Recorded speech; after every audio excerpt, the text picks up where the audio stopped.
Now, tonight, the country is staring at a constitutional crisis in the next few weeks due to the absence of commissioners in the country's electoral body, IEBC. Already, the timelines for conducting by-elections in certain areas have already lapsed, and the exercise of delimitation of boundaries should have started, and the deadline set for April 2024 is fast approaching. As our senior political affairs reporter Chris Tairu now reports, the process of recruiting new commissioners has stalled due to the political standoff between Azimio and Kenya Kwanza coalition.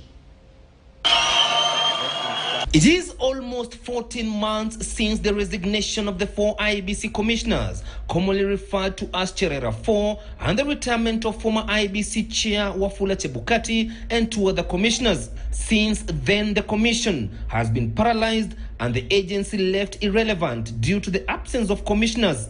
11 months since the death of Banisa MP Kulo Hassan Malim, Speaker of the National Assembly Moses Wetangula has been unable to declare the seat vacant, as well as 2 other civic wards because of lack of commissioners. Matters IEBC are closely intertwined to the right of representation of Kenyans.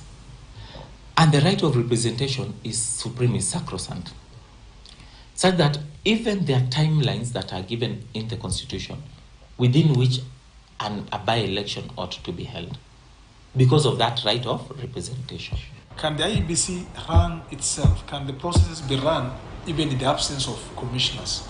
This particular question was responded to by the Court of Appeal in the famous case of Mumu Matem, whereby the court concluded that we must have commissioners for certain decisions and processes to be undertaken, and that is the law. So without commissioners of the IEBC, we cannot have by-elections.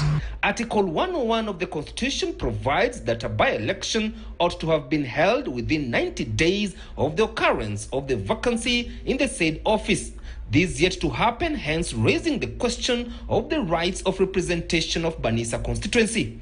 We are playing a case or tempting God in a very, very dangerous way, because were anything to happen that would require an election to be conducted, then we would find ourselves in very, very difficult circumstances. And that's where the supremacy of the Constitution ought to always come, because even the courts can actually direct that indeed within this particular period, the IEBC ought to have been reconstituted, because we cannot have this. Otherwise, a constitutional crisis can lead to so many other things. And if that is not enough, the country is yet again facing a constitutional crisis due to the delimitation of boundaries, whose deadline is this April.